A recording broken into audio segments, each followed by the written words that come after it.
hopefully that doesn't happen again.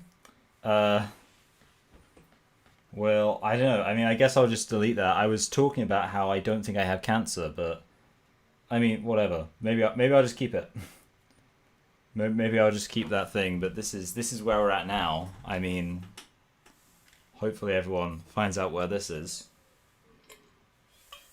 Essentially, the upshot is I'm just annoyed at my own body. That's all there is really to it. But I don't think it's anything.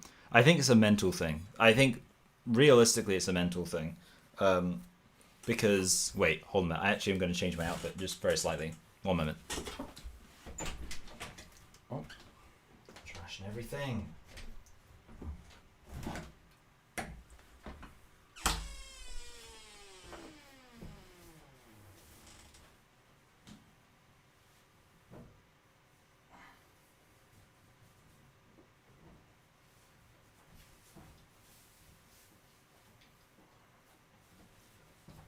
Right, this is a pretty thin jumper, so I was wearing like thermals underneath it, but I always get hot when I play this game.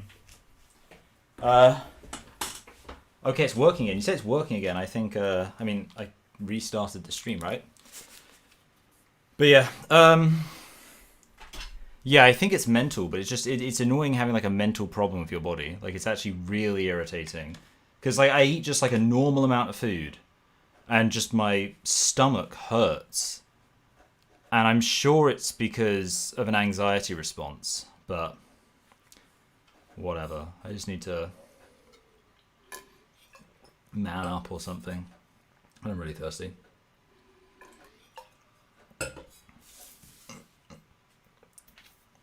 I've basically been perpetually anxious since June. June, I was on a beach and I was swimming in the sea, and something about like the movement of the waves like made me feel like I was rocking, and I went to go back. I got back onto the beach, but I'd kind of been driven, or like what's the word? Like I can't really think what the word is, but when you know how like with the current it kind of pushes you side to side a bit. I basically drifted, that's I think the word I'm looking for, drifted away from my wife and her family, and I was like walking, and as I was walking it was just like I suddenly felt like I was gonna just fall over. I basically had a just full-on panic attack on the middle of the beach, and ever since then I've just been like varying degrees of anxiety, and I don't know, at some point you'd think I'd get over it, but then I like start thinking to myself like was I ever like not anxious? And I guess like because that's the thing in my head. I'm like, well, I feel like I felt consistently anxious since June, and then I think to myself, well, I don't really, I've struggled with anxiety for ages. I'm kind of like, what was my default state? Was my default state just not anxious at all? Because that would seem unlikely considering it's something I've always struggled with. So I don't know. Anyway, all right, let's jump into the video. Or desistance rates, they point to credible sources like the National Health Service or the DSM, but they obviously haven't read any further. Otherwise, they would stumble upon decades and decades of child abuse, of studies ranking how attractive researchers find boys and girls and sexual abuse victims of children and adults dead because of the treatment they went through. All in the name of... Sorry, but would that even, like you're saying, like, they have appealed to all these sources as being relevant, but they, haven't looked into it. Otherwise, they would have found all of these stories about these pedophiles and stuff. But it's kind of, actually, if we're talking about, the CAS review and all that, and kind of building up government policy, I don't think they're that interested in content for a drama video. Like, that's not their top priority. So actually... that's not, like, even if they had looked into that and found it, why do you think that's something they would have mentioned? I mean, yeah, obviously there's, like, the government needs to look into stuff like that if it's something the government has jurisdiction over, if it's something the government needs to be taking account for. And, there have been all sorts of, I mean, hashtag release the Epstein files or whatever it is. But, and I think there have been some inquiries, I can't think what the name was, but the inquiry into the fact that a British children's entertainer, Jimmy Savile, was found to have been a pedo, basically. like, and the kind of, there was an inquiry into how did this happen that this guy was able to get away with it, blah, blah, blah. So they do that, but of course the significant thing there is because that's the BBC, and it's a government organization. But there's no reason why the government, the NHS or anyone else would have to look into this information when they're trying to understand the stuff, because, you know, again, what matters is the actual science, not this drama for a story, which again, it sounds gross, but it doesn't really relate to the science of the matter. Anyway.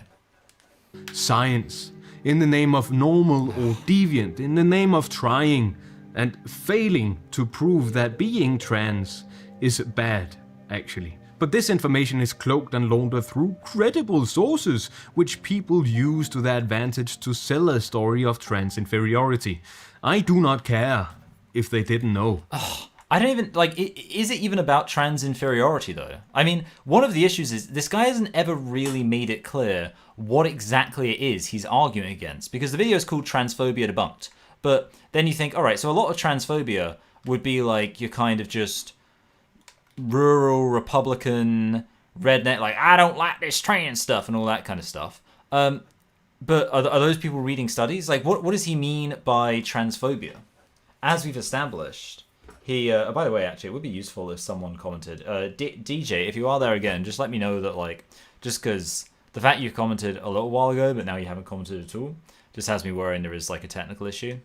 So if you could let me know, that would be good. But yeah, assuming everything's fine... Oh, conceded. Yeah, assuming everything's fine, I will proceed. Yeah, this guy has not made it clear what he's actually responding to, because he's talking about, like, he is talking about, like, all of this science and stuff, some of which is from people who are varying degrees of pro-trans, but a lot of it isn't really about transphobia, it's just an explanation for the trans thing. It's sort of like, I think about the whole does vaccines cause autism thing. Okay, thank you for letting me know, DJ. Yeah, does the whole vaccines cause autism thing, where while, like, people have occasionally spoken about, like, oh, it's an issue, why are these people acting like autism is such a huge problem? And that's something, like, and obviously you had, I think, RFK spoke about how, like, oh, all these people who've become autistic, they're never ever going to contribute to society, you know, basically acting as if these people who are autistic might as well be dead, and saying that to kind of emphasize how much of a serious tragedy this is. And people obviously responded negatively to that. Most of the conversation has been about, well, you know, this is a conversation about what causes autism rather than about whether autism is good or bad. But for some reason here, this is a conversation mostly about what causes trans identity, and he's taking this as a conversation about whether trans identity... Then they shouldn't gamble with the lives. I literally have no idea why I clicked the button to stop playing.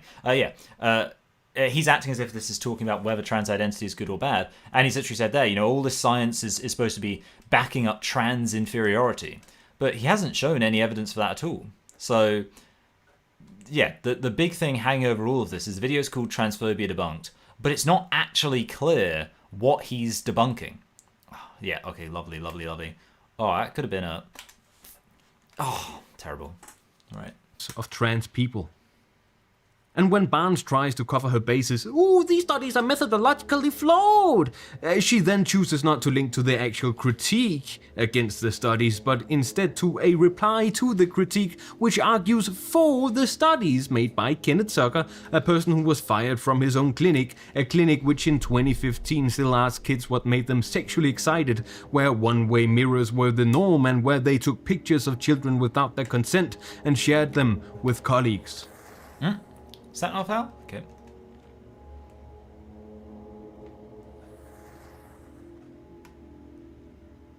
But, whoops! All my arguments would be stupid and invalid if the 80% desistance statistic was actually true. In a little... I mean, who cares? Your arguments aren't that important. Hey, Zombie Pup, good to have you here. Hello, RKYTVIR thingy. Yeah, like... Maybe, but obviously the main thing that makes your arguments invalid from the start is you haven't really made it clear what you're actually arguing.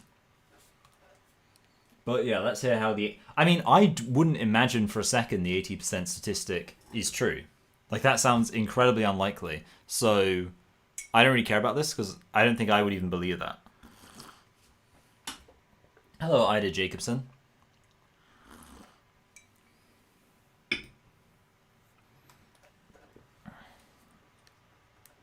I'm going to give you a bunch of sources against it. By the way, Zombie Pup, what kind of biscuits? I think that's what I want to know. He talks as if saying you're trans immediately makes you the other sex without any evidence. Yeah. It's I don't know. I mean, that's the thing, right? It's just... Has he even defined what being trans is? I don't think he's defined transphobia, nor has he defined being trans. 80% desistance narrative. But flinging out citations doesn't really help if we don't first understand that this way of thinking is wrong.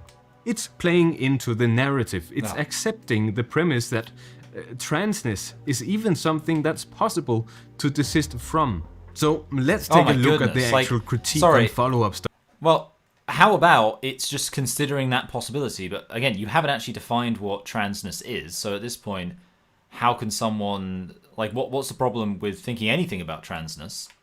But also, yeah, we should assume that it is possible for people to not be trans rather than just assuming trans is something inevitable and inescapable.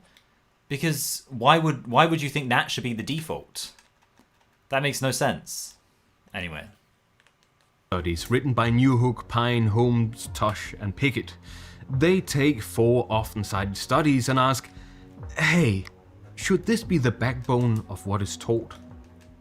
Of what is practiced? Oh, crap. The critique is mostly interested in follow-up studies. Temple, Newhook et al. Chooses specifically not to include the earlier studies on transsexualism from the 70s and 80s and 90s, even though, as I've shown, they are still used as evidence. Instead, Newhook takes what was at the time of the critique 4 recent, widely cited studies, so people can't just dismiss it as it was a different time. Those 4 studies are by Drummond et al. 2008, Valiant et al. 2008, Steensma et al. 2011, and Steensma et al. 2013. The 4 studies specifically look at the desistance rates of transgender adolescents, with 37, 77, 53 and 127 subjects respectively. Essentially, they take a measure of how many people with gender dysphoria there are at one point in time, and then several years later they contact the participants and measure again for gender identity disorder to compare the 2 numbers. First, let me ask you a question. We want to look at how many adolescents go on to transition and how many do not. Would it be fair to include children who are not over the clinical levels of gender dysphoria in that data? I mean, we're looking at so-called desistance statistics, which kind of implies that the children... Oh, wait. How are we doing?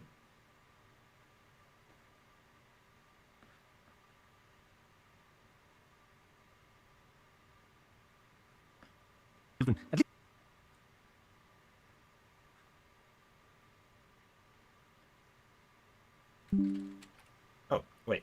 How are we doing? Alright, well, yeah, I don't know what's happening there. I think it must just be a loose connection. I'm getting a new, I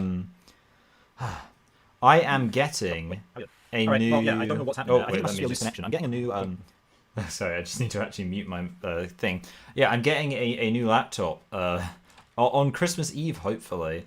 So, yeah, this laptop's kind of on its way out. I don't know. Like, I do sometimes get things randomly disconnecting. Usually that only happens if I'm moving stuff. Maybe I am. You know what? It's probably... Maybe I should unplug my wire. Okay.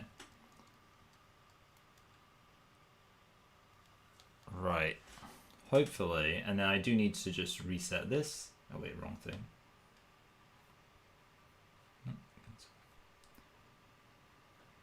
Yeah, maybe it's just a case of when I'm moving my controller, that's screwing things up. Okay, you're going to see my ugly, blurry face, and I switch it to this. Lovely.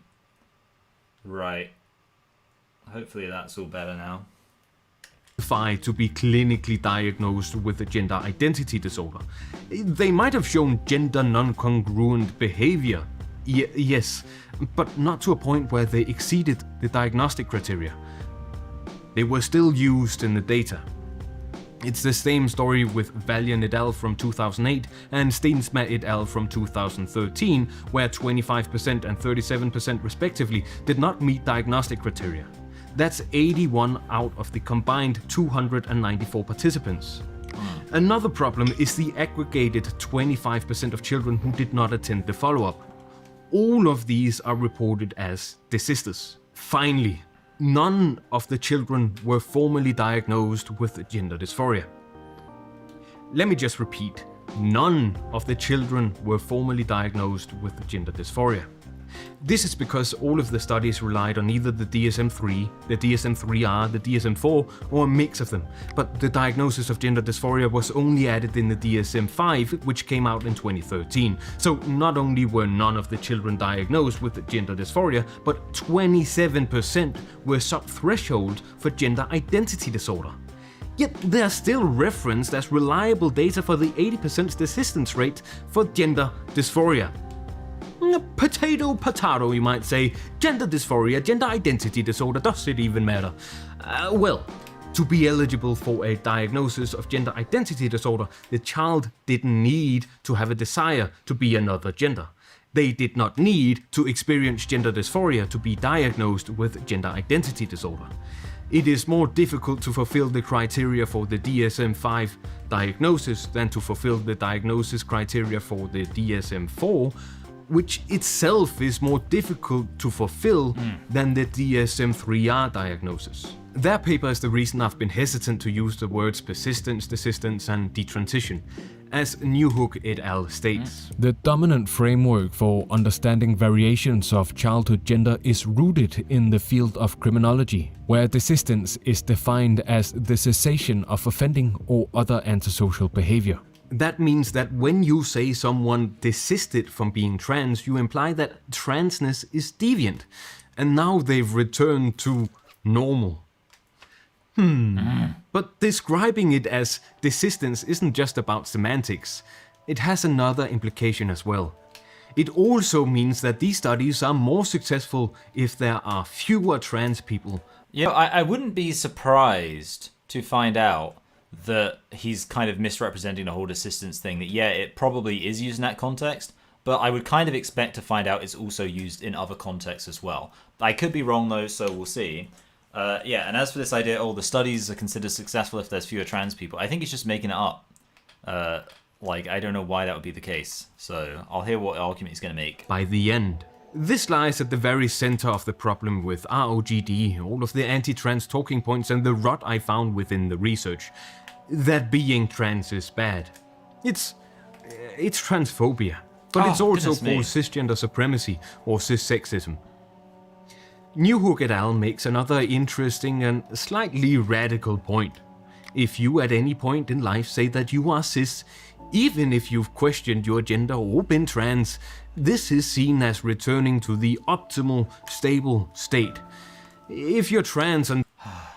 Yeah, look, I don't care, but at the end of the day, it seems like even trans people will admit that they have lots of struggles in their life, and you can say, well, that's always entirely just about the way they're treated in society. I don't know. But I would actually... I mean, there's lots of reasons why it makes sense to say that the optimal state is not being trans, because obviously trans is about rejecting reality.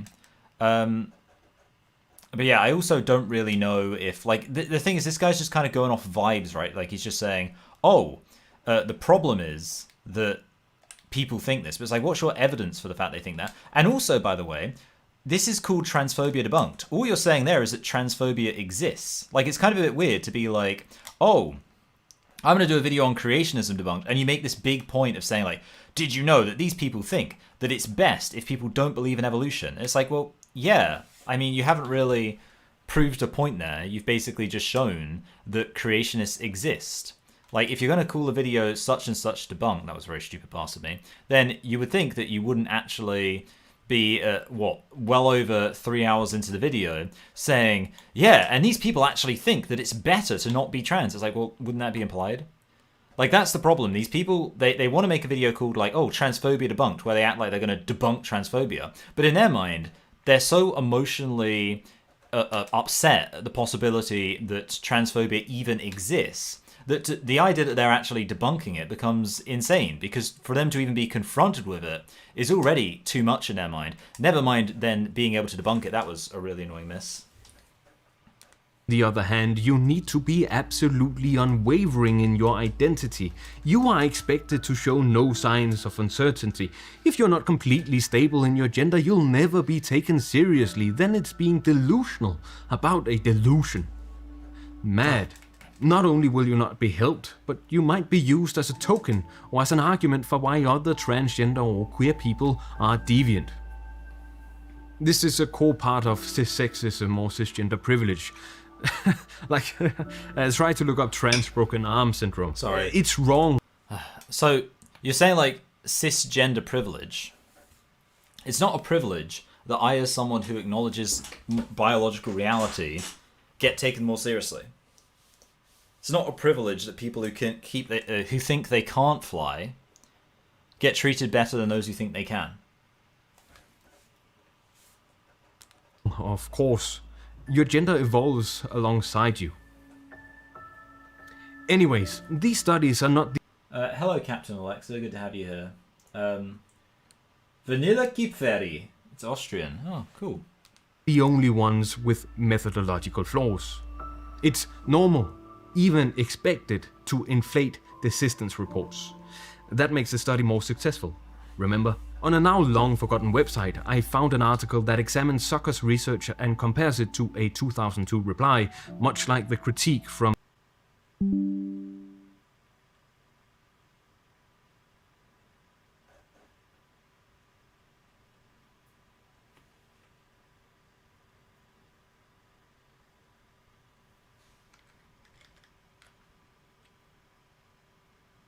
Right, let's just make sure this is okay.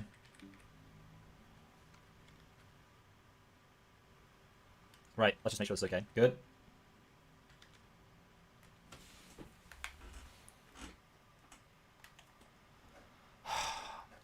I'm actually, it's quite distressing that I lost that match, because I can't be losing that many matches. We need to be on balance doing quite well. D expressed cross-sex wishes. Zucker aggregated the categories once in a while and very rarely together with frequently/every day. A more diagnostically relevant interpretation of Zucker's table leads to the conclusion that the minority, 23% of the boys and girls in his sample, expressed what could be considered repeated cross-sex wishes, indicative of strong and persistent cross-gender identification.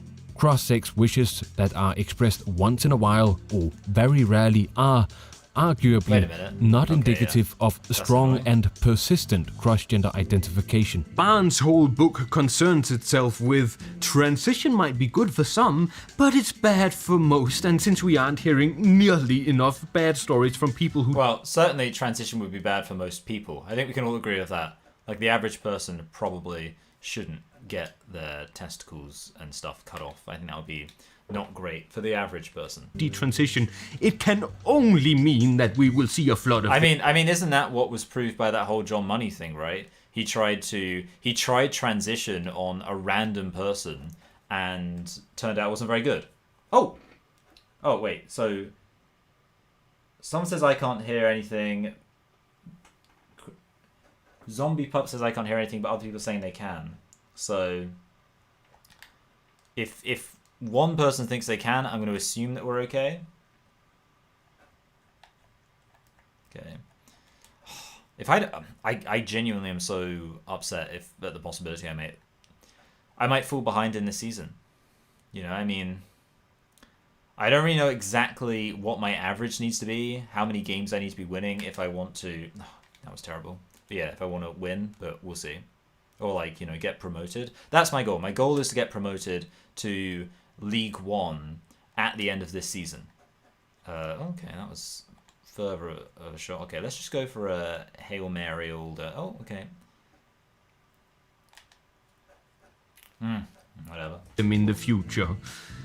The narrative is based on the idea that it's better to be cisgender than being transgender, and the whole argument is based on... Yeah, it's just so annoying to, like, have a video called Transphobia Debunked and to be just obsessed with the fact that transphobia exists.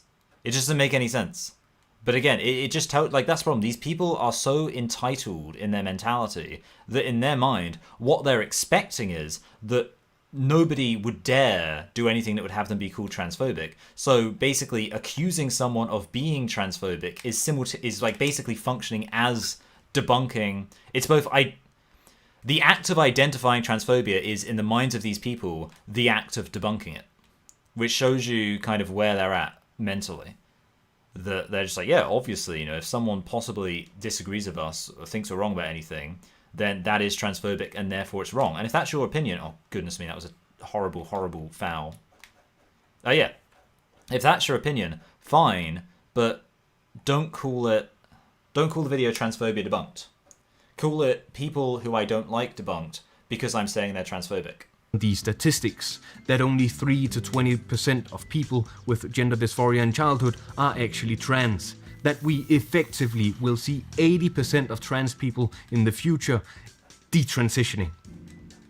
All the other theories, rapid onset gender dysphoria, autism, vulnerable children, autogynephilia, puberty blockers, they're all invented to predict a mass detransition movement.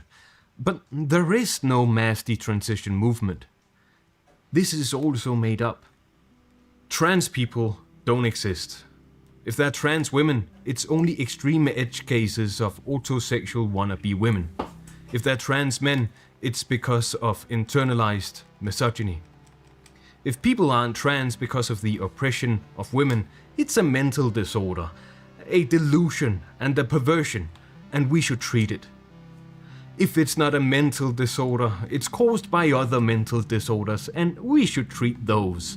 If we can't, we should make it as hard as possible to transition, so we make sure that they aren't faking it. In any case, all children fake it. They don't know any better. Yeah, I don't know, like, it's kind of just, I guess, like, because in my head I'm like, well, a lot of this is contradictory, right? If you don't think trans people exist, you wouldn't think they're faking it. What I'm realizing is, I guess the point's supposed to be, oh, look at how inconsistent these people are. Problem is, you're arguing against multiple different people who believe multiple different things. That's the issue. Like, you've decided that everything from, like, traditionally pro-trans people who just have an outdated idea of what being trans is, are the same as someone like me who thinks the whole trans thing is nonsense, is the same as like a typical kind of liberal BBC British progressive who has like a moderate, trans, but we've got to be worried about kids. Like, these are all very different things. So yeah, to conflate them like that just makes you look like a big dumb moron.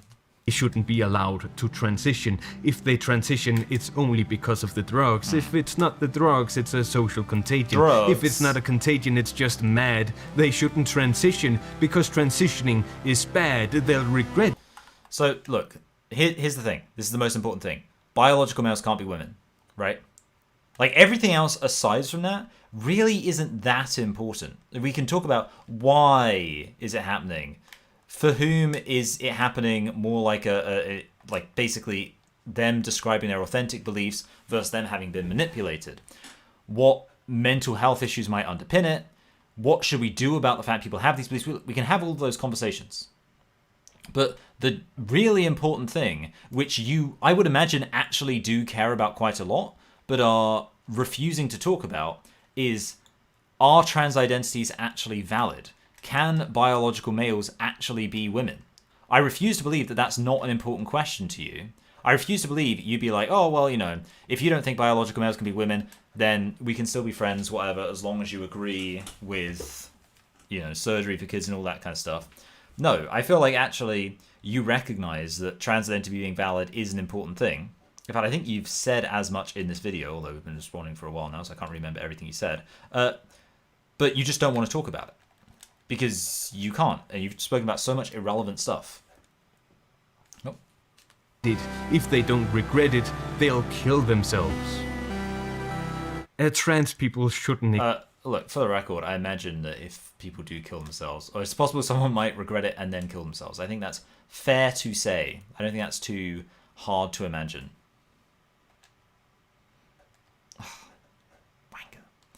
Wanker. How are we falling apart at the seams here, guys? Exist. Don't you get it? Society hates trans people. Couldn't be me. I would march with... Shut up. Look, at the end of the day, you're complaining about different people. All these, like, yeah, you're talking about, like, I don't know, like, that's it. Just be mad at one group of people. Because being mad at everyone just makes you look like a moron.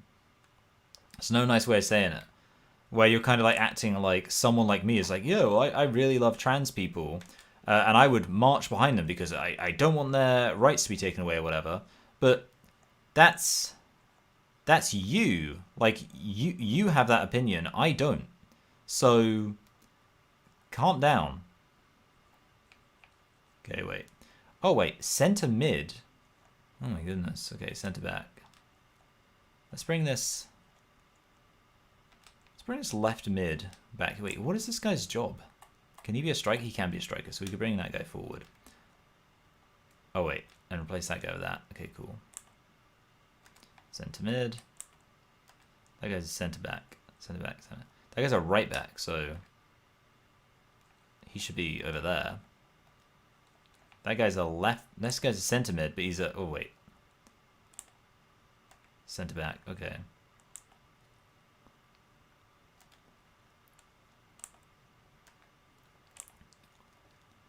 Whatever. I'm just going to have this be my... Wait a minute. Oh, I see. Okay. Whatever. This is just how we're sticking with it now. You if you were discriminated against. I respect their pronouns in my anti-trans book. Look at how...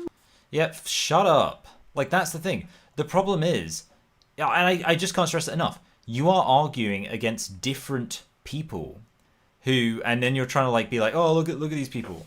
Look, the people who actually think trans people don't exist don't respect trans people's pronouns. Yeah, I don't know. It's just so weird.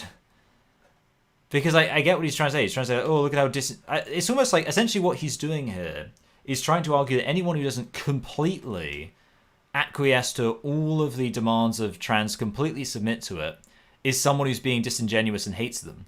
When the reality is that the people who hate them, they make it more obvious. The people who say, oh, you know, I am pro-trans, but I have some concerns about children or whatever, those people are pro-trans and they have some concerns about children. That's the situation.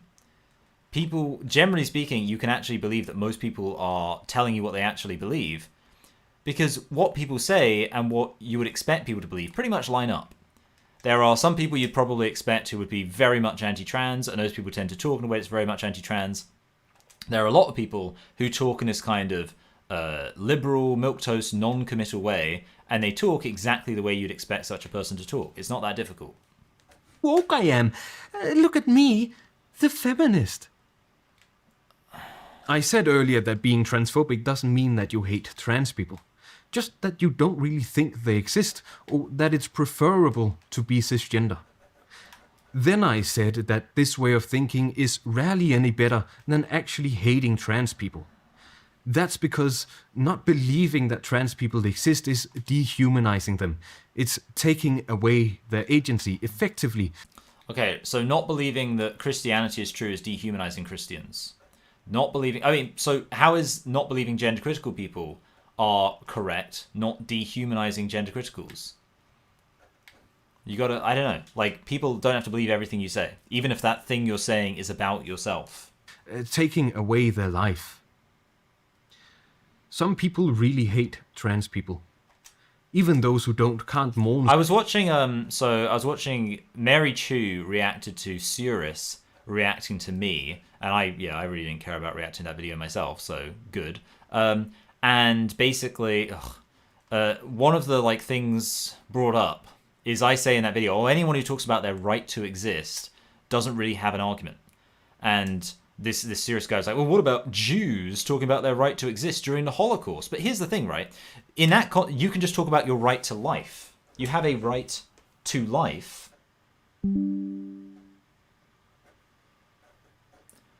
Right. So, oh goodness me, wait, the game was playing. Okay. Yeah.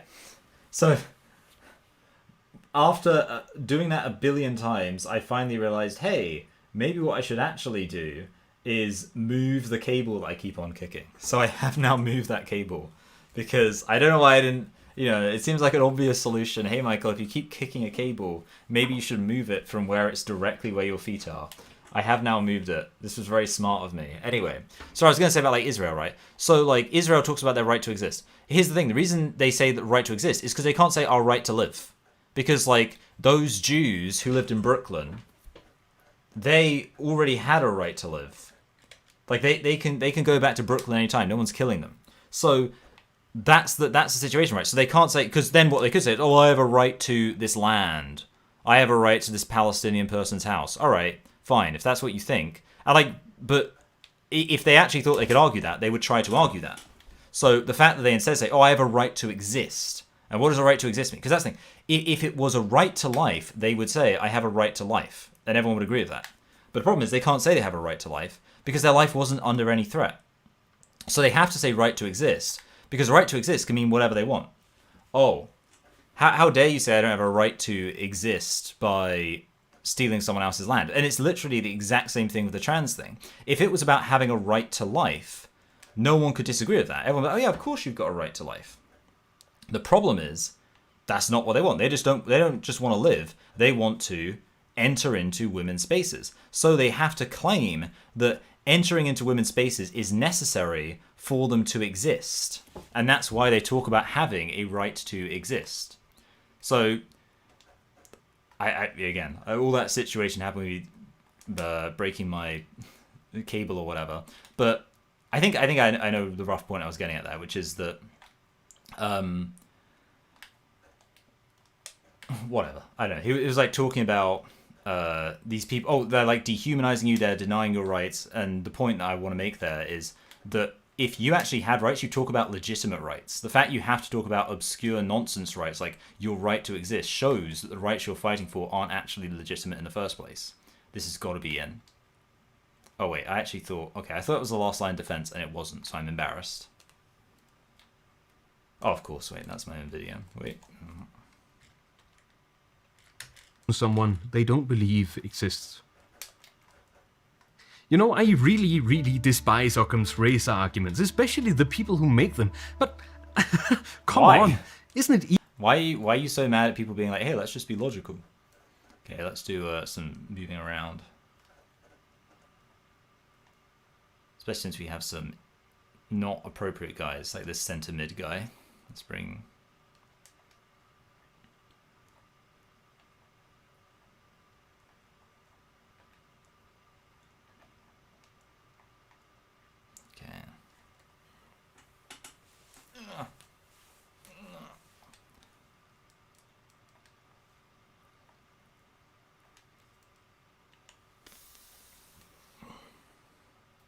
Easier to just accept that trans people exist, that trans people can be funny, boring, beautiful, ugly, cringe, and shut up. Look, here's the I hate this poetic trans people blah blah. No, trans people are just liars. That's flat earthers can be all these things. That doesn't mean they're correct. Oh shit. Whatever. This is a disaster. This has been a terrible live stream in terms of winning football. But no, here's the thing. This is what these people don't seem to get. They don't seem to understand that an identity is not just something about you. It has implications for the rest of the world. Saying, I'm a woman, that doesn't just affect you because it affects what woman means for all the other people who are women. And it's that's a problem. Is it easier to just accept that the guy eating a triple bacon cheeseburger is a vegan? Sure. In a vacuum. The problem is, what about the next time you actually want to build your vegan menu? You want to sit there and you want to go, hey, everyone, don't worry, we've got a vegan menu here, and you have the triple bacon cheeseburger on it. Then it's not easy. That's the issue. You have to realize this stuff doesn't exist in a vacuum. The world exists beyond your identity. And that's the huge difference. That they're normal people just like you and me, that they have the capacity for good and bad and beyond, just like everyone else. Just like everyone else who believes a nonsense claim. Sorry, I don't know why I pressed play there. For all the resources devoted to studying these children, we have much more to learn by listening to them. Chapter 16. Desistance, Part 3. I've shown the unreliable data from the desistance statistics that in 80% of cases, gender dysphoria doesn't continue into adolescence. I don't like the conflation of those statistics with people who detransition. So basically what I've screwed up here is I tried to do a different formation for my team, and it seemed to have been a disaster. So I'm now switching back to the formation I should have just kept with, which is the default formation. Those with gender dysphoria who do not go on to transition should not be correlated with those who do transition. I mean, I think those two data points should be separated, and then it's possible to look into false positives on those who transition and false negatives on those who do not. I also fundamentally disagree with the whole desistance model. For clarity, I'll still use the word detransition for those who socially or medically transitioned to later retransition to their original assigned gender, but I think the word retransition would actually be more accurate. So, let's take a look at some of the evidence we have right now. What's the percentage of people who transition and subsequently detransition? Honestly, we don't entirely know. But we have a pretty good idea. The thing is, the desistance rate from the studies that Temple Newhook et al. Mentioned isn't actually that crazy if we think in terms of all people referred to gender identity clinics. Finally, I can cite that goddamn book as a single good source. 40 to 45% of young people seen by GIDS are referred for puberty blockers. This means that not everyone referred to the clinic ends up with a formal diagnosis or prescription. As I talked about earlier, not all people who experience gender dysphoria are trans. So of the whole population, a certain percentage experience gender dysphoria. A part of that percentage is trans, and what's more, only a part of trans people manages to get through the system to get puberty blockers. But practically all those administered puberty blockers will end up getting hormone replacement therapy. Why? Because the extensive, rigorous testing to determine the authenticity of dysphoria means that practically no false positives exist. Almost no cis people go through the whole medical transition from start to end. In almost all other scenarios, it would be a rounding error. Who would stay on waiting lists for years on end, face bigotry and rejection from both medical professionals and society as a whole, then go through several... Look, I'm just going to drop the quote I like from Rubble of Empires, showing that you have a population that is a low transition rate, detransition rate, does not necessarily indicate everything's working as it should be, but perhaps just that you are dealing with a population uniquely incapable of expressing even normal levels of regret. That's the issue. And of course, I mean, as I pointed out before, there is no, if somebody believes they are trans, especially if a child believes they're trans, there is nothing that could change their mind about that. Obviously. Because how do you convince someone that they're not trans if trans doesn't actually have a definition? That's the problem. Layers of therapy, examinations, double, triple or quadruple sourced acceptance with even further clinical trials on top of that if they weren't transgender. Very, very, very few. It's so hard to get help with transgender issues that it maybe should be easier. Maybe society values the lives of cisgender people so much higher than the lives of transgender people that we are willing to stop hundreds of people from transitioning just to make sure that one cisgender person doesn't mistakenly have to go through the same thing that all transgender people do. That a person just... No, look, the issue is that when you're dealing with two groups, one of whom is all about denying reality, the other is all about accepting it, you can't act as if they are equivalent. I don't actually know what... This is some kind of cup. I don't even know what cup this is. Is it going to tell me? Let's see. Town Park... Oh. Junior Paint Trophy. Cool. fun. Like you and me can be swallowed up in a system that labels them a second-class citizen and a sick freak, someone who's confronted every day with how they're wrong, how we shouldn't let children be near them, how we should intervene and do everything within our power to stop them, to poke and prod and belittle, to design ideologies only meant to exclude them. And this is only wrong if they happen to be what is deemed normal by the exact same system. If it isn't clear, I'm not against people who choose to detransition or retransition for whatever reason. There's no need to make this a dilemma. There's no right baby to throw into the orphan crushing machine. Why do we have an orphan crushing machine? Yeah, so we don't. So just for record, in case you're confused, we don't have an orphan crushing machine. And again, the issue is, like, and I don't even know, like, what actually are the number of children who are taking their own lives because of this trans thing. It doesn't seem that high.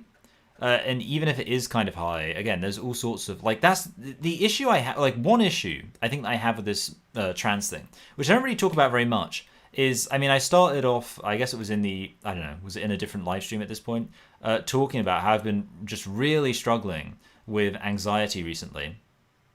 And I'm just like so lucky that the whole anxiety thing only happened after I was done at school. Because my mum works as an invigilator. I don't know if you know what that's basically someone who like oversees kids who are taking exams. So yeah, I'm sure you can imagine that's like a job people need to do.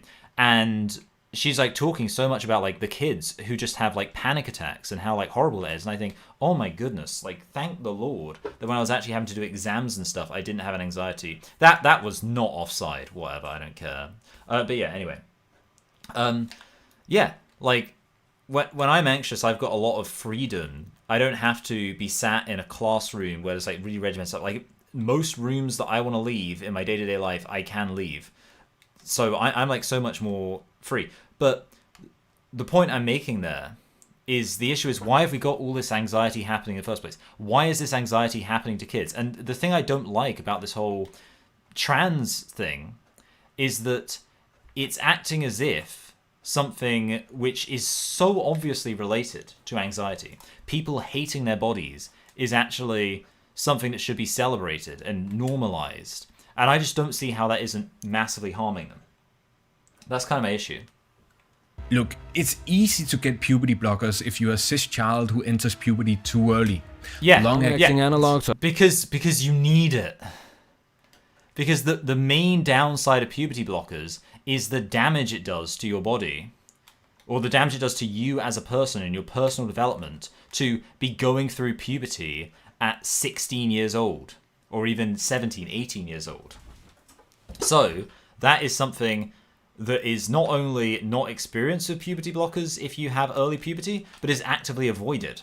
The main argument, I would say, for why children going through a normal puberty should not go on puberty blockers is actually the exact same argument for why children going through early puberty should be put on puberty blockers. Because what we want is children to have normal, healthy childhoods where they develop in the typical way that normal, healthy children do, because that sets them up to be normal and healthy, which is good, because we've got a lot of problems in our society with anxiety, with things like that. That's why they should be taking puberty blockers. Well, that was pretty fun. Of GnRH have been the gold standard treatment of central precocious puberty worldwide and have an enviable track record of safety and efficacy. Cis children can get puberty blockers even under 6 years old, but we want to rule it out for trans. Yeah, you fucking idiots. Yeah. Why do you think cis children as young as 6 are allowed to have puberty blockers? Can you it's stupid, because the argument here, it's literally disproving his argument. Because ordinarily you'd say, wow, isn't it like inconsistent that we act like children are too young to consent to puberty blockers, or like act as if some children are too young to consent stuff, but then other children who are as young as 6 can consent, but with puberty blockers, I think you should be able to work out why it is that we accept that 6-year-olds should be allowed to go on puberty blockers? It's because if the 6-year-old is going on puberty blockers, that suggests that a 6-year-old would otherwise be going through puberty, and that is obviously not healthy. It's really simple. Trans people under the age of 18, where they already have gone through puberty. It's easy to get testosterone if you are an old man and your body no longer produces it. According to this paper, 3.75% of all... Again, because testosterone's good. And men typically do produce testosterone. Of course, you're going to want to like help men deal with the potential issues of aging. Yeah, this team's not very good. I should have not been playing. I should have given my main team a break. Let's bring on my worst players. Ugh, my neck. We'll leave on Olivia. He can. Oh, sorry, Oliver. He'll have fun. We'll bring on Thompson and Godfrey and this guy, and just give them a run around. All men over the age of 60 were receiving hormone replacement therapy in 2011 in the US. But it has been shown several times how many of the men didn't even meet the criteria for hypogonadism. Low testosterone. Sorry, I burped. Does it even I don't know if you could hear me, but does it even count as hormone replacement therapy if the hormones you're replacing aren't there? It's not as if these are men who have loads of estrogen who want to replace the estrogen with testosterone. These are men who are not producing testosterone they should be producing, so they get to have that dealt with. I don't know, it just seems different. Yet they were still prescribed TRT. And what's more, it's been estimated that 25% of men of all ages... Oh, also, see, the thing is, the reason why we call it wrong sex hormones rather than hormone replacement therapy is because that's the important thing. What hormones are appropriate for your sex? Okay, was that foul? Yeah. Didn't get their testosterone levels checked before their prescription, and half of those didn't even get it checked after. They were just able to ask and receive. It's easy to get breast reduction surgery if you're... It's easy to basically get something when your reason for it doesn't make you sound like an insane person. I know it's shocking, but that's actually how society works. Oh, okay, I thought I was gonna... Oh, see, am I gonna get... No. Yeah, that's it. There's so many things that I could get from the doctor simply because I generally come across as a more normal, rational person. And you can criticize the fact that in some situations the idea that you're automatically not taken seriously for being irrational can be dangerous because irrational people can have genuine issues. But it's not surprising. And it certainly makes sense there are fewer checks and balances for a generally rational person than someone who's saying, hey doctor, even though I'm a biological male, I think that actually I'm a woman. Obviously that's going to be received differently from doctors. It should be, and the problem is it's not received as differently as much as it should be. Cis woman. There were 71,000 cases of breast reduction surgery in the US in 2022. Even if you're... So if it's a cis woman, that's because of back pain. Which is obviously a totally different thing from, I feel like I'm supposed to be a man. Oh, my back hurts. I always hunch over subconsciously when I play this game. This woman under 20, it's relatively easy to get breast implants or breast reduction. In 2022, there were 2,400. Yeah, and again, the reason is because even in the case of breast implants, while you can criticize, oh, maybe it's a bit unhealthy that women have this expectation that they would get breast implants. At least it's essentially just a woman who's just got she wants to look a different way from how she does, not a woman who's convinced that her entire biological sex is wrong. That's the issue. It's kind of like if there was a massive movement of, I'll even say this actually, I think to an extent it is the case. There's some racial stuff tied up with nose jobs. Women who are Italian or Persian or obviously Jewish and Arab, Semitic, I guess. They all tend to have slightly bigger noses, and there's a beauty standard that says that having small, dainty noses is much nicer. And I would actually say that a white woman or white, a Nordic Aryan goddess who just doesn't fancy the way her nose looks, it's more legitimate for her to get a nose job than some, like, the way, and I think there's like certain Jewish women who like get nose jobs as like a rite of passage almost, and I think that's like problematic because that's tied up with this whole hatred of their own demographic. But what would be more extreme, of course, is if there was a whole load of women saying, or indeed men, saying, oh, I want a nose job because actually I'm not Persian. I'm a, Japanese woman trapped in a Persian woman's body. And at that point, you would justify overnight, because look, at the end of the day, I suppose, with the analogy I gave of like people of different racial groups getting the nose jobs, at the end of the day, it's still their choice, I guess. But the thing is, while we just say, all right, you don't like the way your nose looks, you can get nose therapy. If tomorrow a movement of women of a particular racial group, ethnic group that typically has large noses, suddenly start deciding, oh, actually, we're not part of that ethnic group. We're secretly this other group trapped in that different ethnic group's body, then a legitimate case against some people getting nose jobs would spring up overnight. So, being perfectly consistent with that, if all of the boob jobs in the world were just women saying, you know what, I wish I had bigger boobs. I want bigger boobs, whatever. Maybe it's not super woke of me. Maybe it's a bit porn-brained or whatever. I'm sure there's lots of reasons why it's problematic, but at the end of the day, I want bigger boobs. All right, whatever. That's their choice, fine. Get bigger boobs.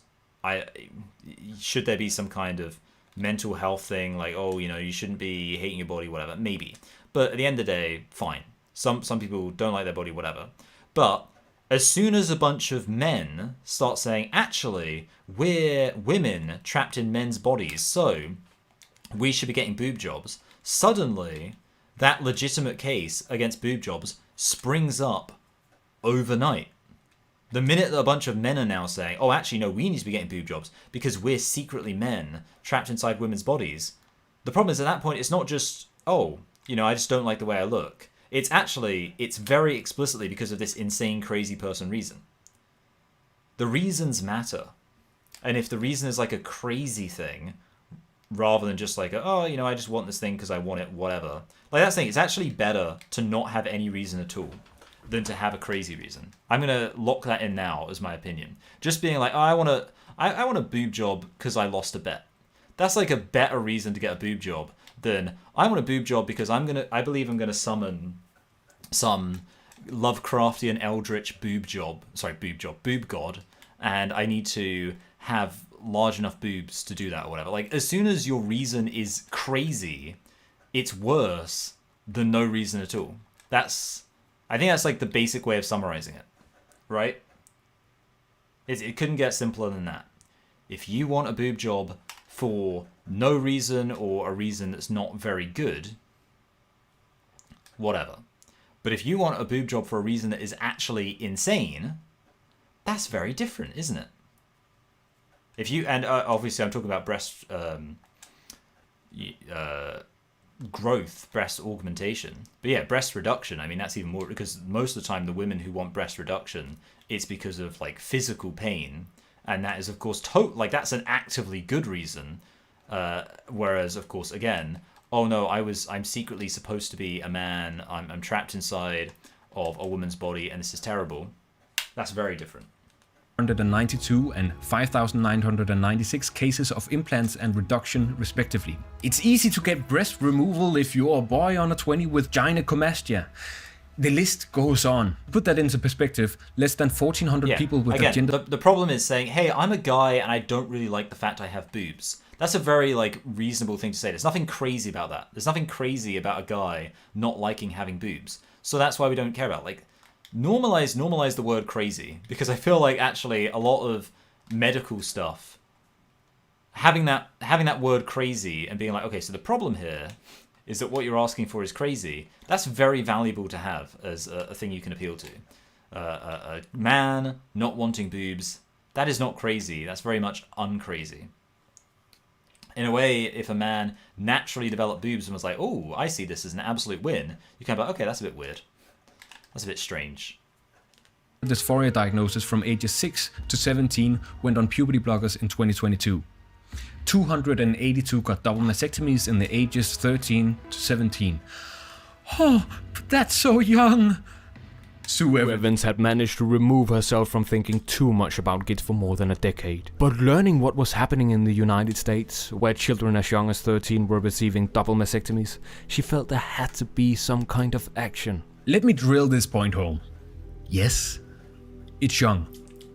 The source for Susan's outrage were that, wait for it, 2 13-year-olds got top surgery, which both of them wanted. 100% of all respondents in the study affirmed that it was a good decision to undergo chest reconstruction. 13 is not the Wait until he finds out about sexual dimorphism. Yeah. Nature is so transphobic. It's honestly really problematic. usual age for top surgery. In the US, gender-affirming surgery is specifically prohibited, and the ages where you can get it varies depending on the state. In the future, it might even get prohibited for adults. Sorry, but isn't that crazy? That a cis child can get breast implants, but a trans child can't even get puberty blockers. Anyways. Okay, I spaced out there because I was busy reading my correspondence. A cis child can get breast implants? Yeah, that's really messed up. I mean, but whatever. It sounds like he's talking about the United States. I always get confused. I saw this thing about like, oh, they still have like child marriage in the United States. In some states. And I'm like, how does that work? Surely that's like a federal thing. I don't know, whatever. I was going to say I don't care. That's not true. I do care. But yeah, basically, Notts County. How good are Notts County? Whatever, I don't care.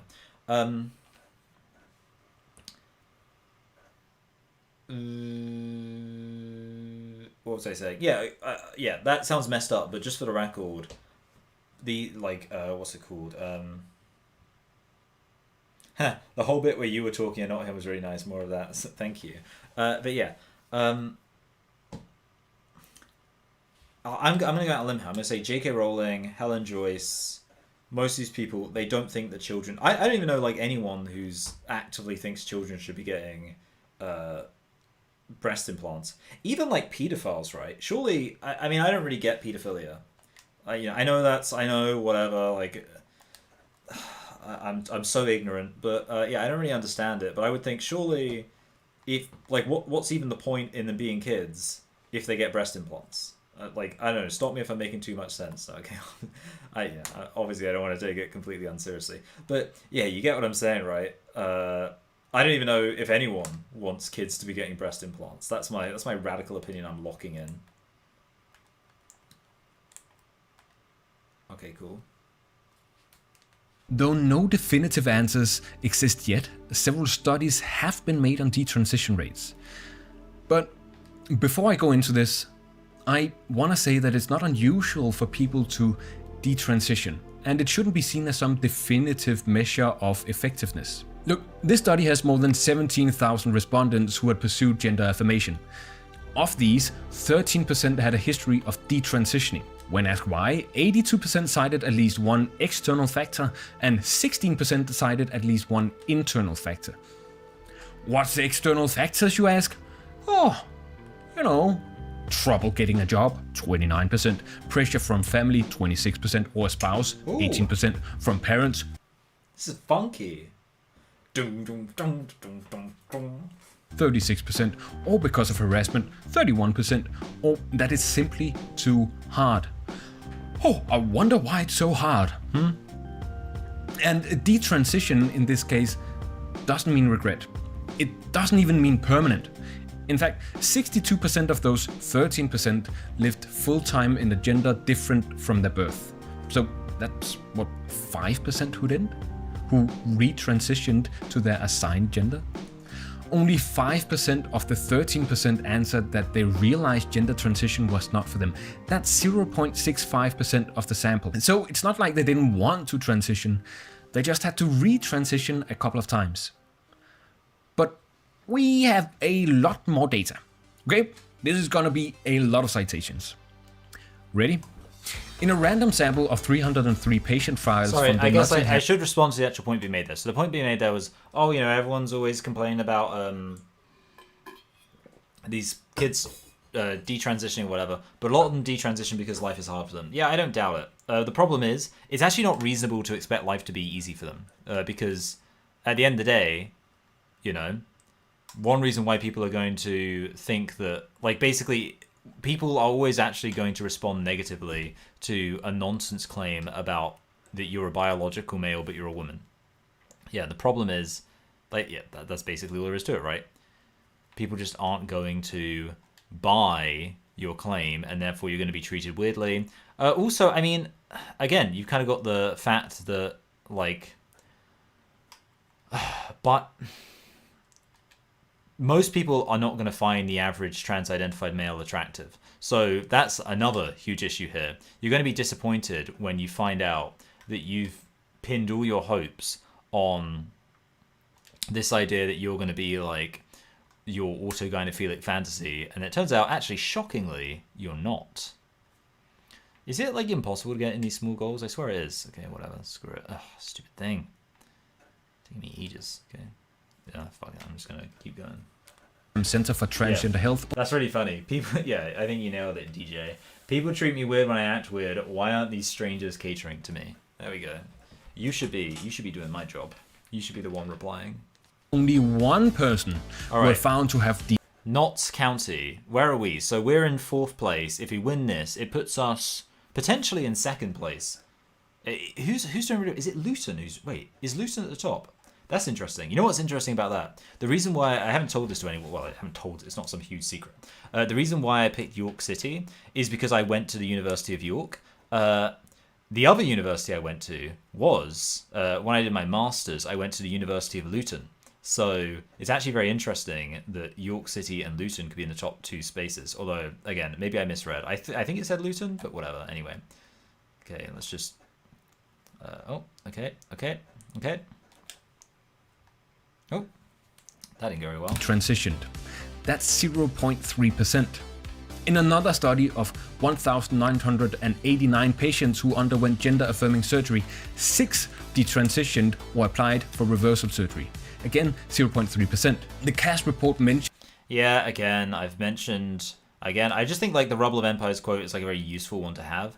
Even though you could say it's kind of not an argument, but I just think it's a very good way at succinctly communicating an important point. What a low detransition rate indicates is not necessarily that everything's working the way it should, but perhaps just that you are dealing with a population uniquely incapable of expressing even normal levels of regret. I think the reason why that's so appealing is because to most people it explains what they intuitively know, which is that this trans movement, it's very cult-like. And it's not made up of rational people. Like, why is it that knee replacement surgery has a higher regret rate than transition? Probably because people who get knee replacement surgery are normal. They don't have a lot of the mental issues that someone might have if they are trans that also make them likely to be someone who struggles with... Oh, it's a penalty. That's interesting. Who struggles with mental health and with expressing regret about stuff. Please don't save. Good. Lovely. So what we needed, this is going to get us back on track. An analysis from the DIDS from 2018 to 2022, where 3,306 people were included. Fewer than 10 people detransitioned. Less than 0.3%. Fuck this review, by the way. I was just about done with redrafting when this thing came out, and it doesn't even tell us anything new. But Cass still finds the time to mention, oh, how the numbers of detransitioners might be rising. Spooky. Cass, it can practically decrease from 0.3%, and as we'll see, it's probably not increasing. Anyway, in a meta-analysis of 27... Yeah, it's hard to know about the whole decrease. Again, the problem is there's no such thing as a trans person in the first place. So it's kind of like all this talk about detransitioning, it's kind of meaningless to me. You know, like some of these people who detransition, I don't even know like how much they're actually changing about their mentality. Like some girl who I don't know if girl there sounded contemptuous, but I'm just saying she is a girl who dyes her hair blue, gets a septum piercing, and decides she's non-binary. She doesn't actually have to change anything about her life in order to actually be like, oh, actually, turns out I'm not non-binary. Again, I think a lot of these people, they just want attention. So actually, that guy looked like such an idiot. He just goes sliding past. Anyway, yeah, they just want attention. And a lot of them, I think, have just realized now that being trans isn't even a way of getting the attention they want and stuff like that. I think there's a lot going on with the detransition thing, and it's really not necessarily a case of, oh, we've done it. All of these kids are perfectly healthy, perfectly normal. The battle against trans has been won. I think a lot of these kids maybe still have all the same issues that cause them to identify as trans. It's just that the social context of being trans as an identity has changed such that people have different attitudes towards it. But yeah, maybe the numbers of detransitioners are increasing, maybe not.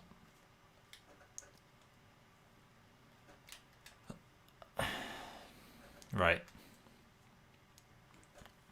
I'm gonna when the ball goes out, I'm gonna pause the game. I'm gonna go and I'm gonna go put on my Jimmy Jammies. You guys never see my Jimmy Jammies, I think you'll enjoy that.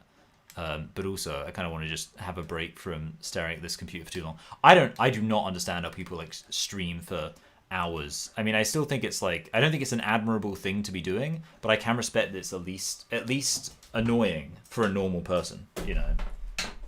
And like gaming, I mean, forget about it. Anyway, I'm gonna put some water in my hot water bottle. Oh, and then I'll open my advent calendar when I get back. But yeah, I just want to.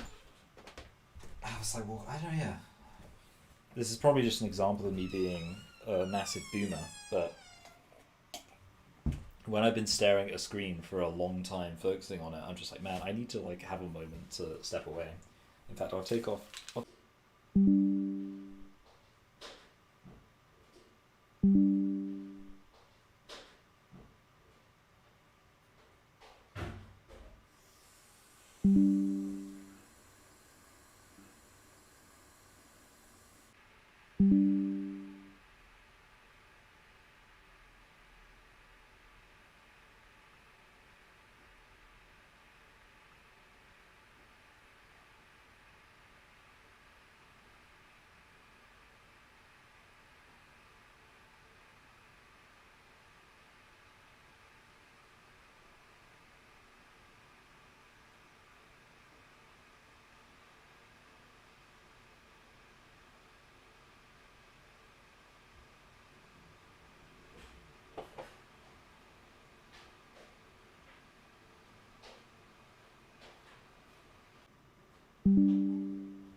I don't know why I was just about to walk on to in frame with my Jimmy Jammies not buttoned up. So let's just rectify that.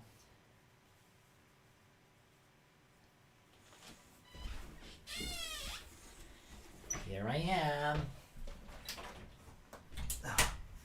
So yeah, I just filled up my hot water bottle, and it got me thinking. I'm really annoyed, okay?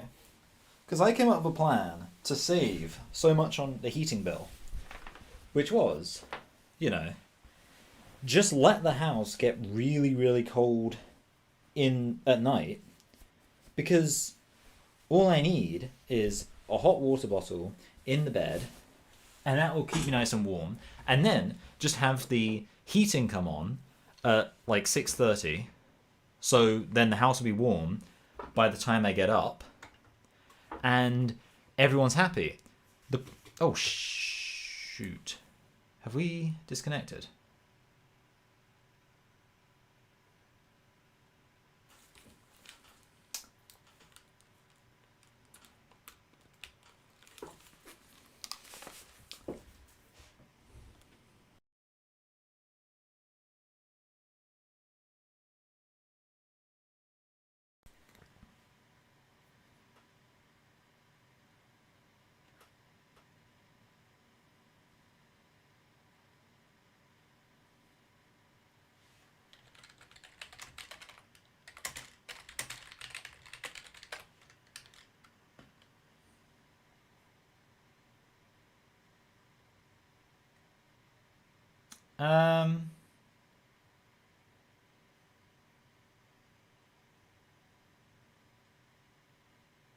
Okay. Good. Let me hear myself so I can be happy. Good. Let me hear myself so I can. All right. Just need to reset everything. Yeah. Whatever. I suppose it's not surprising. I don't know if you guys heard. Anyway, the upshot of my thing is I was talking about how, you know, I made it so that I really didn't have to spend very much money on. Oh fuck it! Wait, I'm literally gonna have to screw something up again. Give me a minute. I'm gonna go away for a second again.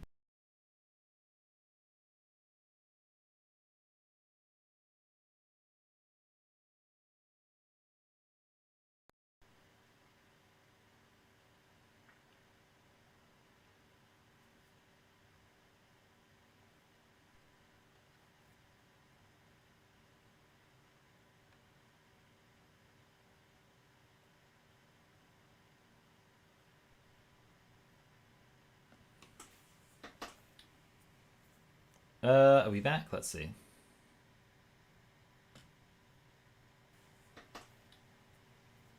Are we back? Let's see. All right, cool. Hello there, Jits Ligger. Feels like one of those names designed to trick someone into saying slurs. Anyway, the upshot of the story was just going to be that, like, I came up with a way of making it so I was like, yeah, you know, I don't need the heating on because I can stay warm no matter what. But essentially what it has transpired is it turns out that I'm so good at keeping my... Like, I'm able to handle it. My wife is able to handle it. The house is not able to handle it. So basically we started getting mold. So now we have to leave the heating on a bit during the night. But that annoys me. It annoys me that I'm in bed with my hot water bottle. It's like, it's filled with boiling water. It's nice and warm. The bed is like super cozy. And I would not care if the house was freezing cold. But just because of the weakness of the building material itself, this disgusting vessel of brick and mortar, now we've got to have the heating on for the like that. I don't know, it just annoys me that I'm spending money heating up an inanimate object because it's going to go moldy. Just seems stupid. Why can't... I'm not going moldy, I'm fine. Don't like it. And I had like plans to get even more extreme with this because this house is quite old and we have a chimney, but the people before us, they like got rid of the actual fireplace and replaced it with like an electric fireplace. But I'm like, no, I want to put a proper wood burning fireplace in there. And my vision was to just like during the winter, barely even have the heat on at all And like during the like basically from like dinner time onwards, we would just have no heating in the entire house because we would just be by the fire in the lounge, the fire, the wood heating us up, and then yeah, we get to kind of chill in bed, you know, go to bed. The bed's gonna be nice and warm, no problem. But like I say, seems like we just gotta be spending money on heating up the house. All right, it's the 21st. So, 21st.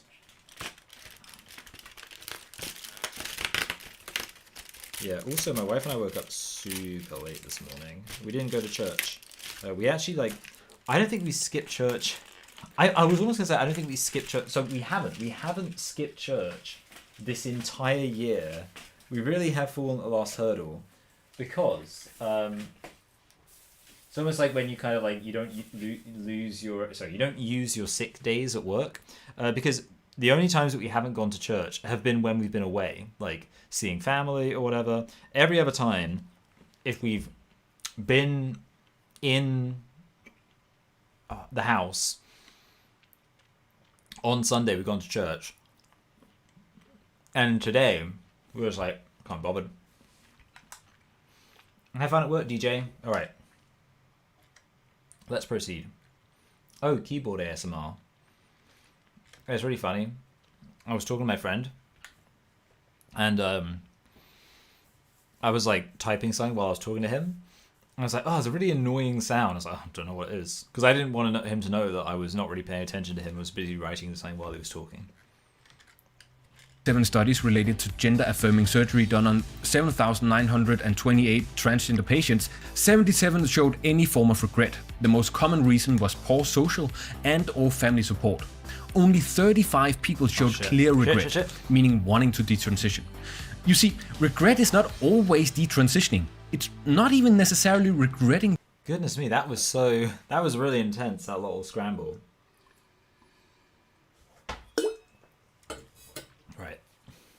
The effects of the surgery. In this retrospective study with 6,793 trans people spanning more than 40 years from the largest Dutch gender clinic treating more than 95% of all trans people in So the issue with the whole 40 years thing is that's actually worse because that means it would only be including kids or individuals from before the whole trans hysteria really took off. Like that's actually working against your point.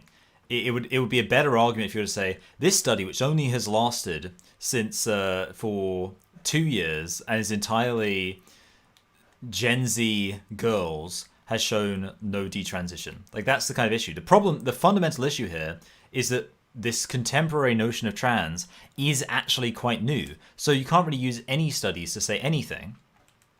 Although again, as I said, I think even any studies you can use, I don't really know what they show. Again, hanging over all of this is the fact that you haven't shown any reason to think that trans is like a real thing, which means we don't know whether or not what detransition actually means. We have all these issues anyway.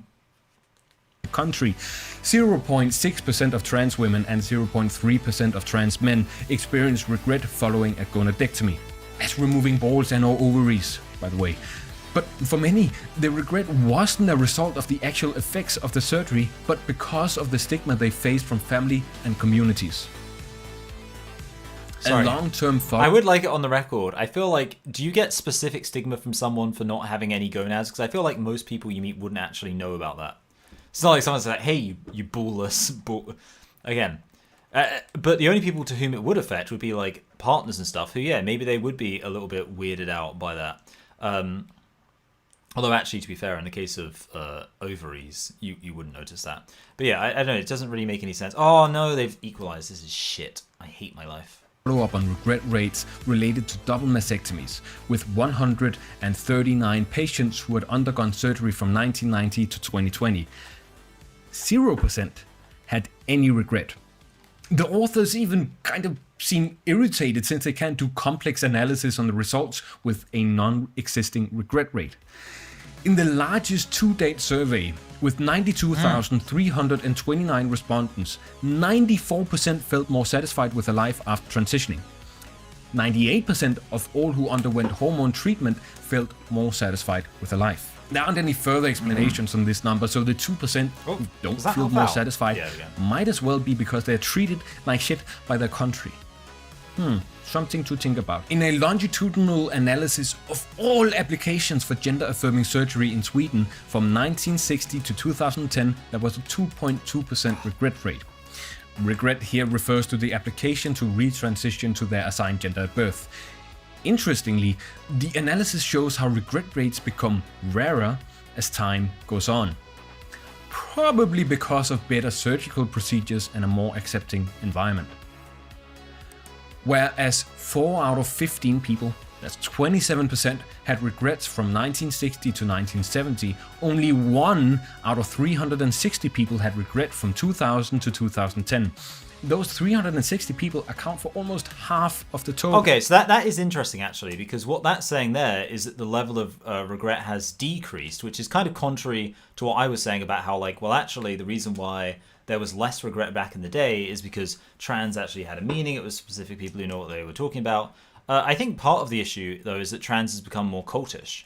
Like, back in the day when it was perfectly acceptable for a guy to just, well, not perfectly acceptable, you know, back in the day when what trans was a guy who was just like, you know, like, I have these issues, but, and, you know, I think that this legal fiction of me, because you got to bear in mind, like, here's how non-cultural it was. A lot of the old school transsexuals didn't even really claim they were women. Nowadays, you have to say, never mind claiming you're a woman, you have to claim you're a biological female. If you're a trans woman. So it's become more delusional, and that speaks to, I think, it being more cultish. I think back in the day, there was a recognition, this is what trans is. It's just something that a certain subset of typically kind of like gay men have decided is good for them as, yeah, like I say, a legal fiction, where it's kind of like we pretend that they're trans, but obviously we all know they're not really. And that, but obviously we all know they're not really, that probably gives people a lot more leeway to be like, well, you know, if I decide this isn't really something that's right for me, I can just decide that anyway. I have the heating on in my house because I once caught a shark of over legs strolling around the kitchen. Could have forgotten that he had gills. It said no heating. Oh my goodness. It's Lovecraftian. And 1 divided by 360 leaves us with a regret rate of 0.3%. Finally, in a systematic review of all peer-reviewed articles published in English between 1991 and 2017 assessing the effects of transitioning on well-being was made by Cornell University. Of all 72 studies, 17 were literature reviews or guidelines. Of the remaining 55 studies, 51 showed that transitioning resulted in an improvement to well-being, and 4 studies showed mixed or no difference. And not negative findings, mixed or no findings. Between all 72 studies, they found A regret rate ranging from 0.3% to 3.8%. Regrets are most likely to result from a lack of social support after transition or poor surgical outcomes using older techniques. this is not a case of not wanting to discuss a problem or that someone is suppressing evidence, but simply that we cannot rely on bad data and a worldview in which not being trans is seen as superior. Chapter 17. The Anti-Trans Network. Hannah Barnes starts her book with Anna Hutchinson asking, are we hurting children? 450 pages and 902 citations later, we're led to conclude, yes. Some, but today we're left with a new question. How many? Good question. Wait, who is Anna Hutchinson? In bringing credibility to the book's narrative, Barnes interviews a host of different experts. Those are, among a couple of others, Susan and her husband Marcus Evans, Az Hakim, David Bell, the owner of Transgender Trend, Stephanie Davis Arai, Kirsty Entwistle, Melissa Midgen, and, of course, Anna Hutchinson. Dr. Anna Hutchinson is a clinical psychologist with 25 years of experience in the field. She specializes in adolescent physical and mental health and worked at the Tavistock Clinic from 2013 to 2017. In 2016, she was writing positively on the affirmative model for transgender healthcare, yet at some point after that, something must have shifted for her. Fast forward to 2023 and she's discussing the ethics and definitions of conversion therapy. That gender identity disorder overtook homosexuality's place Hello, the Imperial Wizard. in the DSM-3, and now the transgender movement itself is a form of conversion therapy to avoid homosexuality. One person's affirmation therapy might be another person's conversion therapy, but no one can agree which is which. Why is he made it sound like a Brummie? One person's affirmation therapy might be another person's conversion therapy. Don't know why that's the accent he decided he had, but to be fair, like credit, I don't know, like well done to him for doing such a good job at the accent. I appreciate it. Which is why conversion therapy for gender identity should not be made illegal, according to Hutchinson. In March of 2024, some people were protesting at a conference called First Do No Harm. Why would anyone protest against the Hippocratic Oath? The event was organized by Clinical Advisory Network on Sex and Gender, CAN-SG, who invited several speakers, including Anna Hutchinson, to network and discuss evidence-based care. The Royal College of General Practitioners, who housed the conference, had been notified months earlier about the likelihood of protests. You see, CAN-SG is super duper hooked on conversion therapy, or just like Hutchinson, they don't believe that conversion therapy for gender identity exists, and since it doesn't exist, they don't need to be careful about it. And if there was such... Yeah, they're right. It's interesting, like, this guy hasn't actually made a single argument. Like, there's actually not been, I think, a single moment in this entire video where I've actually had to respond to something that's been said, which is kind of embarrassing for a 4.5-hour video.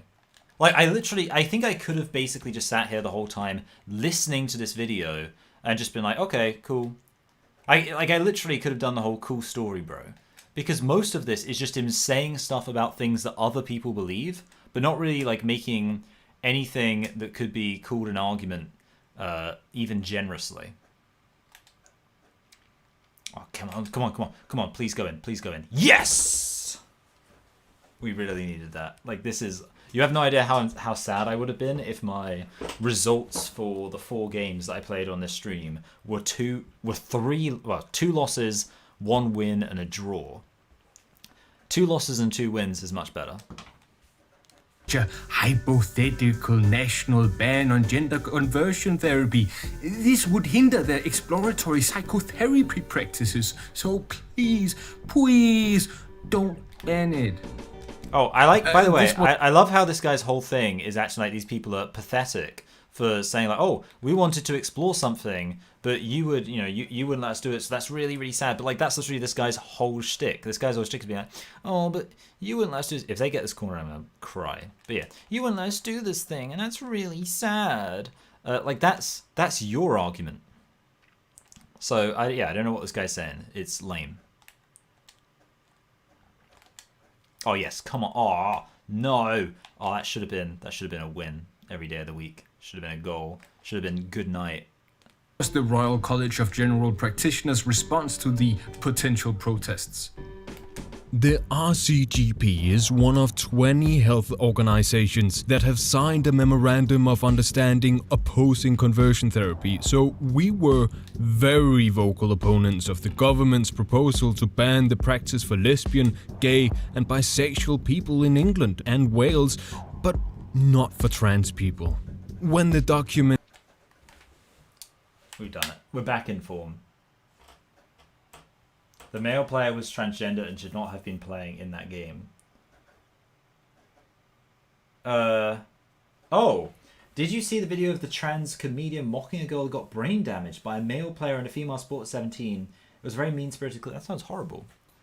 I mean, I don't want to, but I might check it out because, when you said the male player was, I thought you were talking about like in my match. I was like, well, anyway. Yeah, no, that sounds. I mean, I don't know if I want to look at that, but yeah. Was updated to include gender identity, we worked with other signatories to ensure the memorandum was clear that being opposed to conversion therapy did not mean opposing appropriate clinical and psychological interventions for trans and gender questioning people, and that it is entirely possible to deliver a ban on conversion therapy that protects all LGBTQ+ people. Who is CanSG then? A clinical advisory network on sex and gender is founded by Marie Irvine, Stella O'Malley, Asakim and Robert Withers. It calls for an alternate viewpoint on gender identity treatment, one which should be founded in better data collection, rigorous science, evidence-based politics and unbiased information. Robert Withers is a Jungian psychoanalyst With 30 years of experience working with, researching and writing about people. Let's look up this.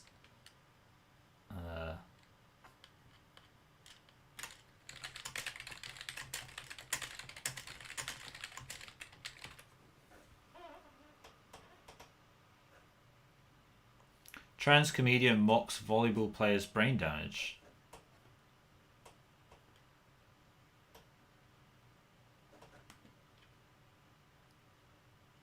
I also signed an executive order to ban men from playing in women's sports. 3 years ago, Peyton McNabb was an all...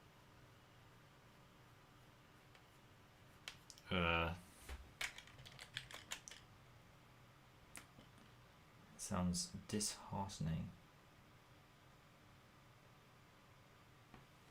The fact you get a conversion therapy link underneath any video critical of these people kind of goes to show how much of a buzzword it is and how they can't really define it properly. No, yeah, I mean, that's the thing. Like, this whole... I absolutely stand by my position that the conversion therapy thing is just nonsense. Like... Alright, this is some...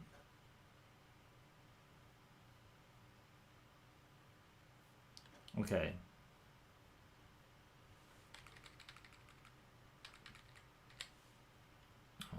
Getting a little advert, let's see. Sports fans say some topic should be off. Here's what ball player paid.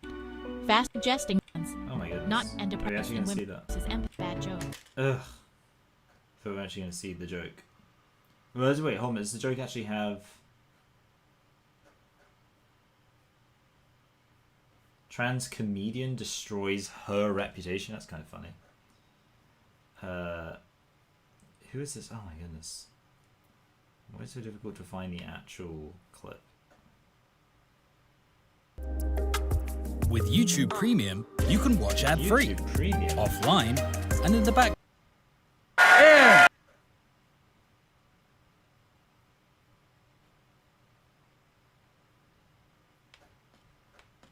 Show volleyball. Is this even like... I don't know. I actually genuinely cannot find this clip. It's probably better to look at it on Twitter.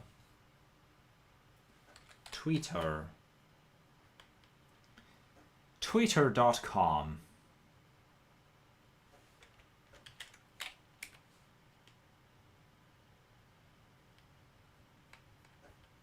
Okay. Media.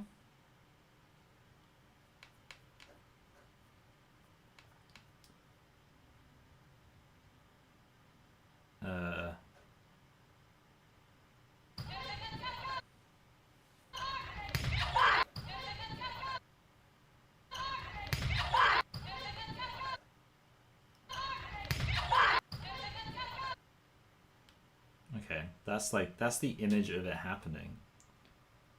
I just wanted to see what the actual joke was. I mean, you know what, we're literally gonna have to watch this woman who's doing a commentary on it, because surely she shows it.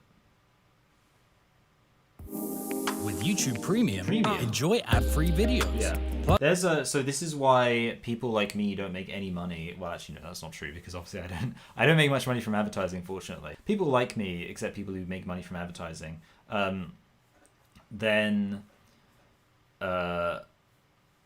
like they get screwed over in December because they don't advertise any stuff. So YouTube just advertises themselves, but obviously, you know, That doesn't bring in the big bucks. Okay, I'm gonna watch the JD. With YouTube Music Premium, listen to your favorite songs ad-free.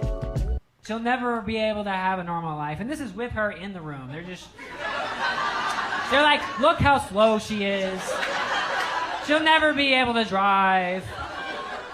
And they don't ever want to show the clip of what happened because it's pretty funny, actually. You know, for 2026, I just ask for one day, just one, where I don't cringe the absolute F out. And don't worry, guys. Wait, this guy's English? I did not realize that. I already know. That's going to be way too much to ask for. Well, you got me. By all accounts, it doesn't make sense. But welcome back to the channel. We have to talk about this viral clip going around of a trans comedian who recently was on... Sorry, I like it on the record. It's not that viral.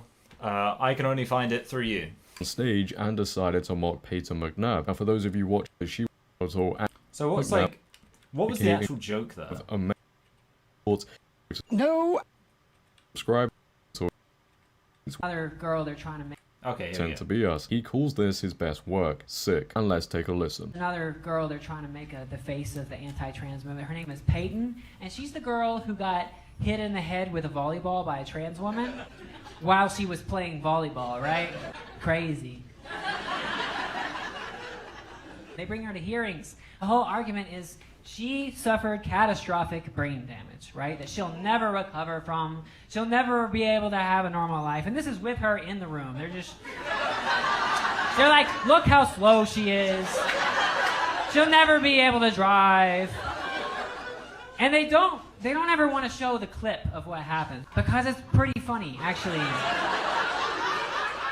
It's a 7-second clip. And it's a girl, it's a trans girl, presumably, I'm told, goes up to do a spike, and I can't tell she's trans. Her form is perfect. She looks good at sports, right? And then there's Peyton sitting back like, I don't know, 6 feet from the net, flat-footed with her hands down like this. And then she just gets hit right in the head and falls over like a toddler. And I'm like, oh, she was really like this before. I don't know if there's a nice way to say this, but she should have been wearing a helmet. She shouldn't have been out there with the normal people. Okay, I'll say this. I kind of enjoy the joke. Let me give my expert comedy analysis. I kind of like the joke of that they're saying all of this stuff about how this girl's life is ruined. And like she's never gonna be able to live a normal life while she's in the room. I think that's kind of like the sort of the joke there is that it's playing on the subversion of expectations that, typically speaking, we would understand that advocating for someone is a good thing. It would make sense that someone is present while they're being advocated for, but because the substance of the advocacy is talking about the fact that this woman went through a experience that has caused her to have brain damage, and we would in some context understand describing someone as having brain damage to be an insult, that therefore the fact that they are saying all of this stuff with her present in the room is as if they are insulting her while she's in the room. And you know, it's kind of like, yeah, like I say, there's sort of a substance to that joke. As for the other one, I guess like the other joke there is just that apparently the way that she... Now, I'm not a volleyball expert, so I can't say. But apparently the way that she was standing indicates she wasn't that good at the sport in general. Which is, I guess, the standard trans narrative, right? Like, oh, all of these women who couldn't beat a biological male, it's just because they're very bad at sports. And if they were good at sports, then it would be, you know, things would be different.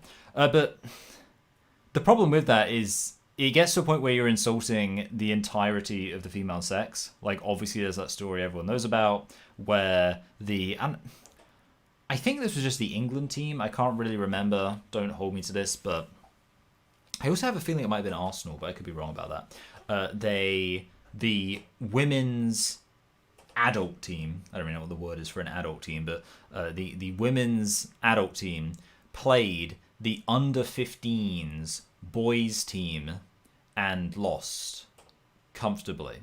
And that's because post-pubescent biological males are faster and stronger than, and usually taller than, adult biological females. So the issue is if you're just saying all of those women who are at the top of their league, like that's the problem, right? When it's a whole team losing, you don't really have that argument. Not that I think it's, obviously the real reason why biological males should not be playing women's sports is because they're not women.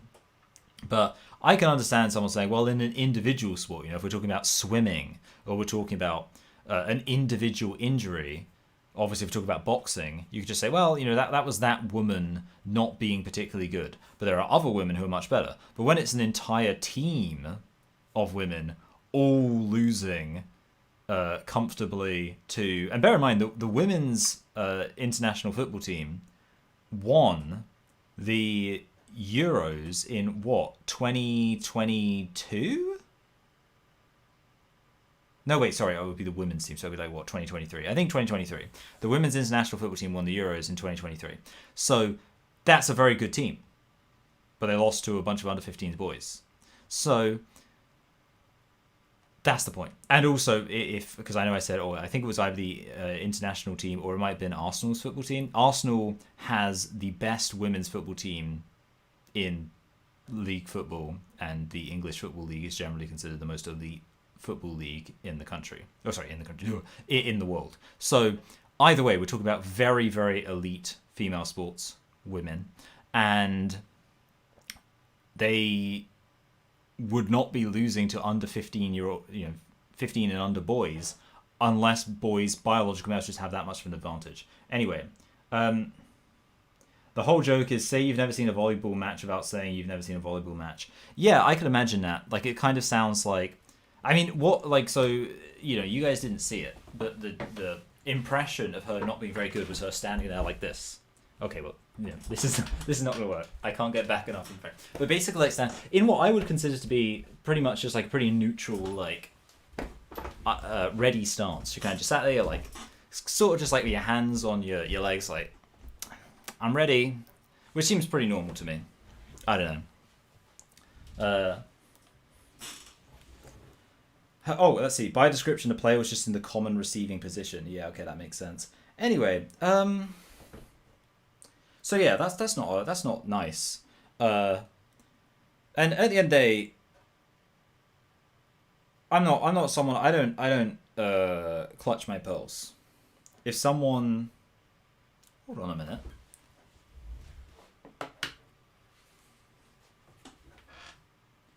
Oh, good. My toothbrush is on charge. Yeah, my electric toothbrush. Yeah, I don't clutch my pearls. I'm not going to sit here and be like, oh, I can't believe someone said that. Because at the end of the day, there's offensive jokes I found funny, and there's offensive jokes I found not funny.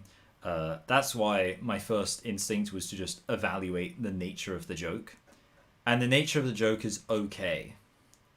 I think there's a context where I could find that joke funny if it was directed against someone who I was not predisposed to want to defend. I don't know who, but if someone was talking about Donald Trump, well, yeah, whatever. I don't want to get into that whole politics, but if someone was saying Donald Trump, let's say he had a stroke, and someone's like, Donald Trump had a stroke, and look, he's been brain damaged. It would be funny to point out that someone said that while he's in the room, because, wouldn't it be funny that Republicans are calling Donald Trump brain damage? Whatever. That's the thing. I think there's a context where that joke could be funny. But, yeah. It's not my favorite joke. Can I say that? I don't want to sound like a wokey, but it's not my favorite joke of all time. Anyway. Yeah, you know what? Yeah, that's how they always stand before an attack from an enemy team. Yeah, that's my assessment. I am going to watch it now. I feel like there is the slightest risk that I will, in watching it, then crack up. I know, I'm not... Just because I know for a fact that in watching it, I am...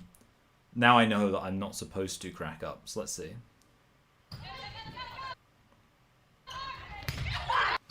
It's not even accurate, to be honest. Sorry, I'm just looking. Okay, this is... Wait. This is not even true. I'm actually marginally annoyed because... That's not even an accurate description of what happened. Let's wait. I can get up the. I can get up like the really small video. This is gonna be stupid, but no, whatever. Do I want to show you Fudge? I'm just gonna bring up another window. I'm just gonna have windowception, window capture. Is this actually gonna work? Oh wait, do I want to do window? Yeah, I do want to do window capture. Okay, cool. Oh, there we go. That worked. So, yeah, look. This is not even accurate. Oh wait, why am I watching this in like fast speed? Let's go back. Okay. Okay. So, everything else aside, she's walking backwards and she's looking a different way.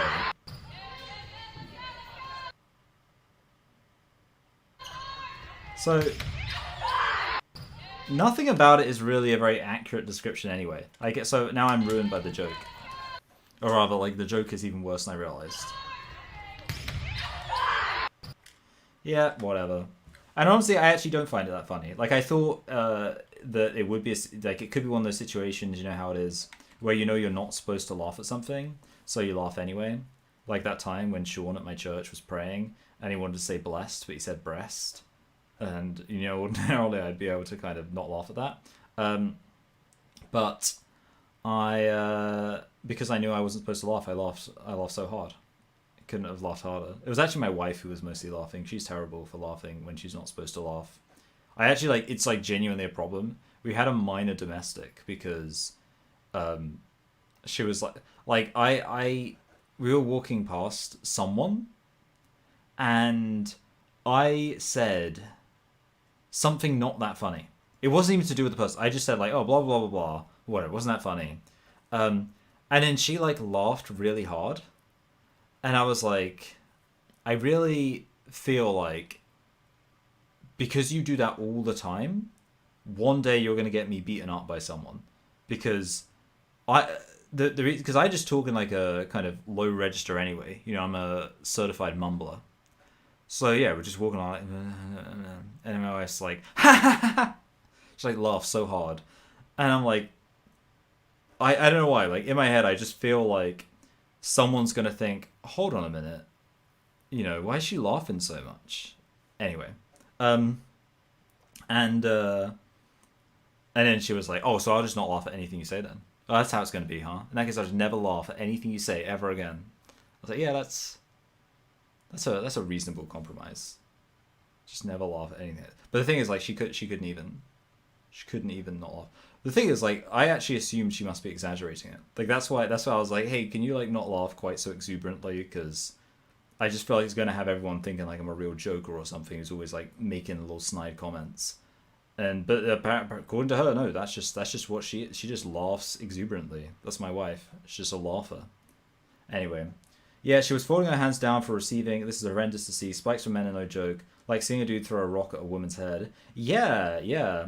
In my head, I'm not going to lie, I for a minute thought that volleyballs were very soft. Because dodgeballs are pretty soft, aren't they? But I guess volleyball's not. Anyway, I'm going to go now. We're done.